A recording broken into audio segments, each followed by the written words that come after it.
Hi friends. ये झींगे है ना, हमें बैगना में डाल ले जा, तुरई में डाल ले जा, कंकड़ी में डाल ले जा, अच्छे रहते हैं झींगे। ये झींगे है ना, इधर ये सेज के लेल तो अच्छा क्या हो। इसे नहीं कैसे क्लीनिंग करना का तो होता है, ऐसा सिर निकालना, ऐसा पामा निकालना, ऐसा दुम निकाल डालना, ऐसा निकाल ऐसा क्लीनिंग कर लेना। अरे झींगे है ना, अरे ऐसा क्लीनिंग कर लेना, ऐसे क्लीनिंग कर ले को।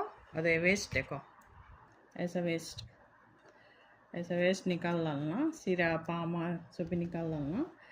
ये नहीं गरम, ये हमें निकाल ले सो है ना, गरम गरम पानी में डाल ले को, अच्छा धो ले को पकालना। सुपर आता साला, मैं आज बैगन साला पका तुम हेलो, इसमें डाल तुम जरूर वीडियो देख।